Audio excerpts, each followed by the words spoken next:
Hello and welcome to the Squared Circle Psychobabble. My name is Michael Valenti and this is Ralph Valenti, and tonight we're talking about Charlotte Flair getting added to the WrestleMania 35 main event and how it caused such an outrage in the internet wrestling community. But the question is, should Charlotte Flair be added to this main event? Before we get to that discussion, make sure you subscribe and hit that bell for notification, as we're trying to get to 5,000 YouTube subscribers before All Elite Wrestling, Double or Nothing. And also comment your thoughts below, because I'm going to reply to every comment that is made on this video for the first 48 hours of the video. So whether they're positive, negative, indifferent, I'm going to do my best to reply at each and every single one. So Ralph, the way Raw ends, Charlotte Flair is in the main event, Becky Lynch is out of the main event, and everyone is upset about this. Yep. Should they be upset about this? No, I think people just need to calm down and relax. I mean, at the end of the day, what the WWE wants is this exact reaction, because, you know, yes, is it part of the storyline for Charlotte to now be taking Becky's place in the main event? Of course it is. Do I actually think that Charlotte's going to be taking her place ultimately, and we won't see Becky Lynch headline WrestleMania? Of course not. You know, I think the one thing I always relate this to, because I think it's so relevant, is the situation we had with Daniel Bryan.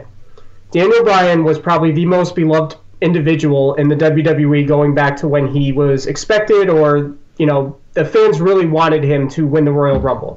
Now, he didn't win the Royal Rumble. Batista won the Royal Rumble. But the story over the next several months leading up to the WrestleMania made it very special, because you really got to buy into his character. He had a lot of momentum going into WrestleMania. And ultimately, you had the big moment where Daniel Bryan won the Heavyweight Championship after defeating Triple H in that prerequisite match, if you want to call it that. So, you know, it wouldn't be the first time WWE has pulled something like this, but let's not forget, WrestleMania is 53 days away. There's a lot of time for WWE to kind of right the wrong, or, you know, please the fans and get Becky Lynch back into the main event spot. I don't think that people need to necessarily be freaking out as much as they are. I don't know if it's warranted. Now, I know one thing that people are freaking out about is the fact that Charlotte did not win the Royal Rumble, so why does she get the right to be in this match? Well, you brought up a first example there. Daniel Bryan wasn't even in the 2014 Royal Rumble, and he was put into the main event. He beat Triple H in the first match of WrestleMania, got his way into that triple threat, and won at WrestleMania 30. Correct. I can name at least 4 other ways that someone has not won the Royal Rumble and made it to the title match at WrestleMania. Let's look at 1997. The Undertaker was in the championship match, did not win the Royal Rumble. Stone Cold Steve Austin did. 1999, Stone Cold Steve Austin was in the title match. Vince McMahon won that year. 2004, HBK was in that match. Chris Benoit won the Royal Rumble that year. 2006, Kurt Angle was in the title match. Rey Mysterio won the Royal Rumble. So this happens so much more frequently than people make it out to be. Exactly. And one thing that I find very, very frustrating is people are saying that Charlotte Flair is getting forced down our throats. I disagree with that wholeheartedly, Ralph. Do you agree with me on that? Well, I would say this. I think she was certainly getting the Roman Reigns resentment from the fans. I think we were starting to kind of get that, especially once she was given the opportunity to face, it wasn't Asuka. I think she ended up beating Becky Lynch. This is going back a couple months. Whatever the case was, she was booed heavily in a match when she really didn't necessarily should have. I don't feel like she should. I think you're talking about SummerSlam, where she won the triple threat, where it was supposed to be Becky versus Carmella, and then Charlotte got at it and she won. Yes. And this really started the whole thing. Like, everyone forgets that Becky Lynch was not supposed to be in this match going into WrestleMania. We're talking about the first ever women's main event at WrestleMania. We were talking that it was going to be Charlotte Flair versus Ronda Rousey, and it's because of Becky Lynch that she is added to this, okay? So I get people want to have the one-on-one match, but at the same time, Charlotte Flair deserves to be in this match more than any other woman on the WWE roster. And I know I'm going to get some negative comments for saying that, but think about it. when has Charlotte Flair ever had a bad match in a big spot while on the WWE main roster? I can't think of one off the top of my head, and that's the point I was going to make. You know, after SummerSlam, if you look at how she really carried herself, and like I made this point previously on a couple of our other shows, I'm sure. She was the ring general in that TLC match. You look at some of the bumps she took and some of the spots she had, whether she's doing a moonsault to the outside or spearing Asuka through the barricade there. Some of the biggest moments in that match were because Charlotte Flair was added to that match. And not only that, like you pointed out, if there's anybody who's earned the right, let's assume now Ronda and Becky and whoever, whether it's, you know, Charlotte or anybody else in between, if anyone else gets added to the match, let's imagine this is the first ever women's main event for WrestleMania.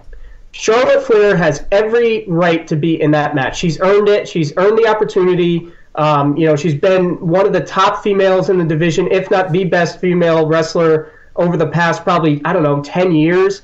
So she's got the pedigree, the last name. You always have the last name Flair associated with, again, the first women's main event of WrestleMania. So, I mean, I don't know. I get why people are upset because they want to see Ronda and they want to see Becky Lynch. But at the end of the day, adding Charlotte Flair isn't necessarily a bad thing. You know, think about that. Right now, everybody's complaining because Charlotte Flair got added to a match.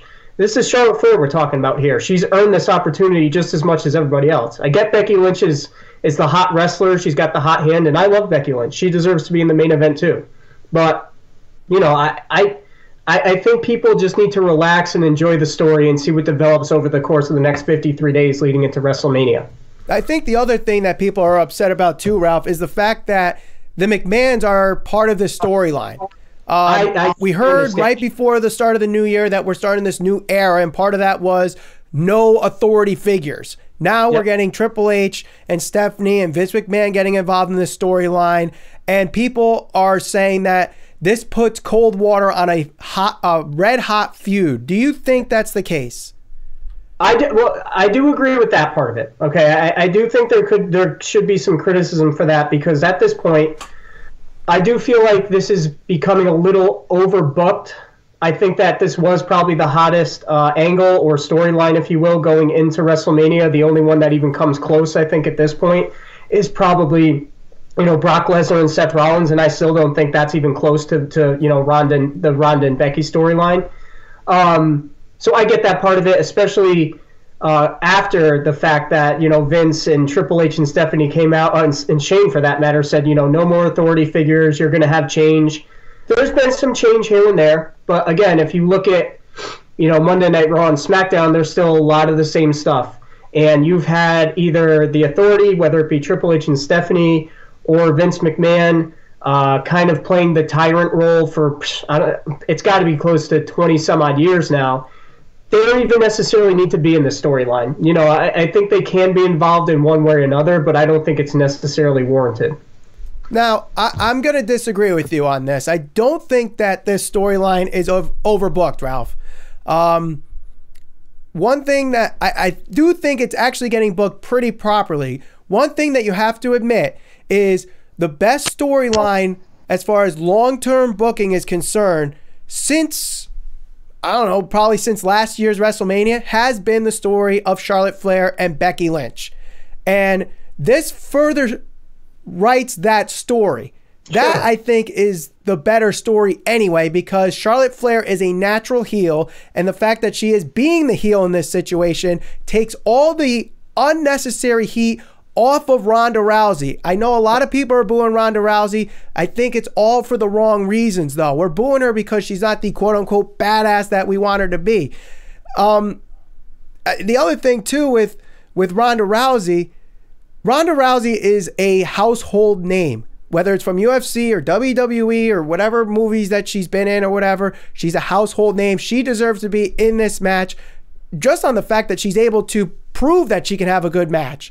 She has not had a bad match yet since being in the WWE. And the fact, I mean, you don't want her to be the heel in this story because we know her promo is just not that good yet. And they're not going to give her a mouthpiece to help her with that story.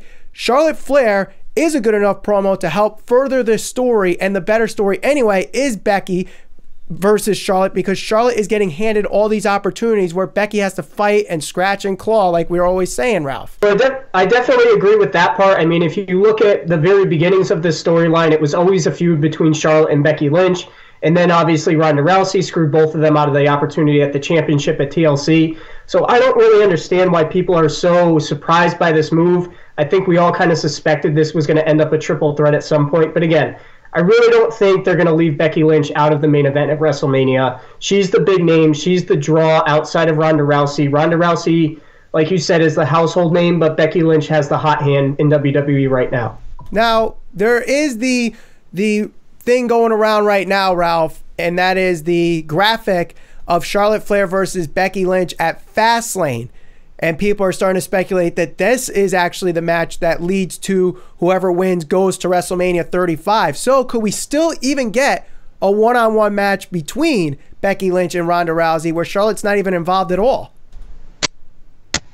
Yeah, I mean, we certainly can. And that's the other thing. Like I said, WrestleMania is still 53 days away. There's still a lot of time for either Charlotte to be removed from this match altogether, or for this to be, a triple threat and for them to work Becky back into the storyline. So I think people just need to calm down, take a step back, enjoy the ride to WrestleMania, let the storylines develop. It's kind of like if you pick up a book, and I said this to you before. You pick up a book. A good book has a good beginning, a middle, and an end. If you read the first 10 pages of a book and you throw it on your couch, you'd say, book sucks, end of the book sucks. How do you know that? You didn't see the end of it. As long as the storyline ends with Becky Lynch holding the belt above her head at the end of WrestleMania and the fireworks going off, everybody leaves happy. You won't even remember Charlotte Flair was in the match. You won't even remember all of the other crap that led up to it. You just remember that one moment. That's all that matters. So people just need to relax the same way they needed to relax when Daniel Bryan didn't get his opportunity right out of the gate. They'll make it right. The fans will go home happy that night, I'm sure. Now, you bring up Daniel Bryan again, and this has happened before, not just in 2014 with WrestleMania 30, Ralph. We saw this at WrestleMania 10, where Lex Luger faced Yokozuna first, and then Bret Hart faced Yokozuna to the main event of WrestleMania 10 after having a match with Owen Hart to start that show. Could you see something like this where Becky and Charlotte open WrestleMania 35 and then it leads to Becky versus Ronda? You know what? I didn't even think of that, but I wouldn't necessarily be opposed to that. And then, again, like we said, you don't have the triple threat. You get the one-on-one match between Ronda Rousey and Becky Lynch like everyone kind of wants. So I'd be open to that. One last point. We have Bubba Ray Dudley, or Bully Ray, whatever he's calling himself now, saying on his Busted Open radio show that he would actually like to see this be an elimination triple threat match. And what he would do is have Becky pin Charlotte first, get her out of the way, get a good pop going, and then it leads to the match everybody wants anyway of Becky versus Ronda. Out of the situations and scenarios that I've pointed out so far, including that one, which would you book if you were booking this story? Of the ones we've talked about, I didn't hear that Bully Ray one until you just said it. I do like that. I do think Charlotte, if this is going to actually be the main event, I do think that Charlotte Flair deserves the opportunity because she's kind of been the headliner or the person that's been at the forefront for the women's division for, the past however many years.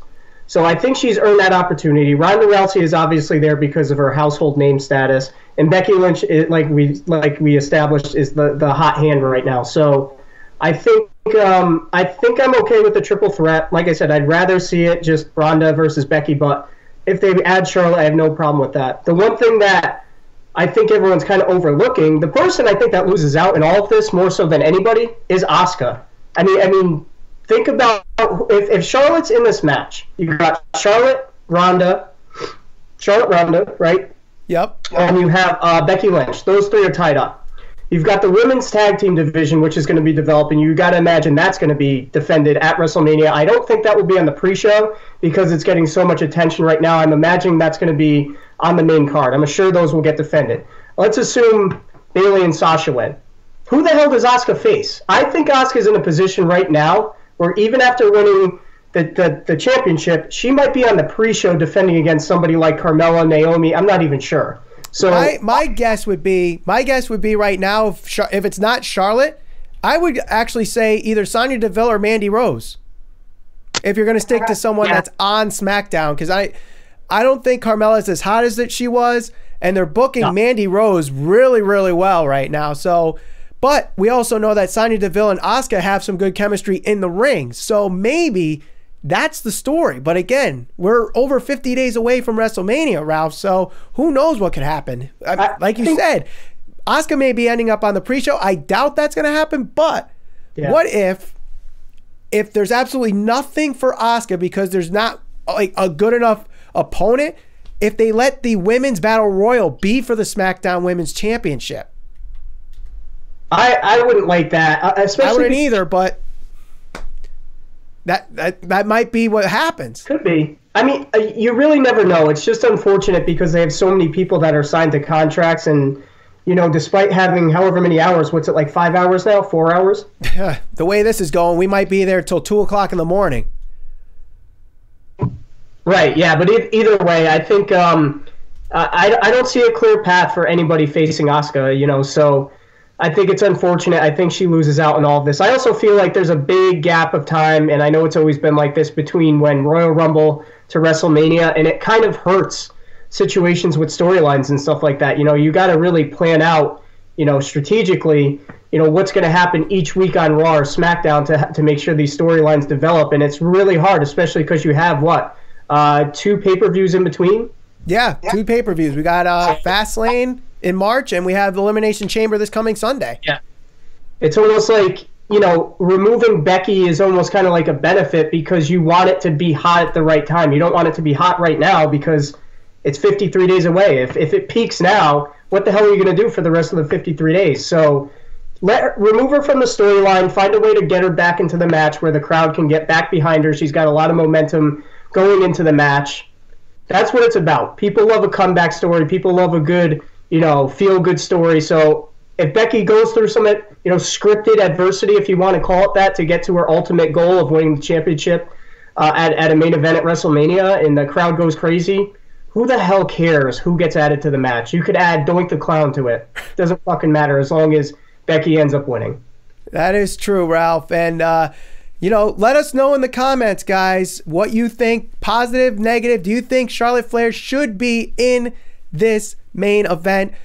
We put a poll up on our community page on our YouTube channel here, and I think it was like 80% said they don't want Charlotte Flair in this match. So I want to see the negative comments. I want to see the positive comments. I'm going to respond to every comment in this video for the first 48 hours that it is live. If you're new to the channel, make sure you subscribe and hit that bell for notifications, as we're trying to hit 5,000 YouTube subscribers before All Elite Wrestling, Double or Nothing. For Ralph Valenti, my name is Michael Valenti, and thank you for listening to the Squared Circle Psychobabble.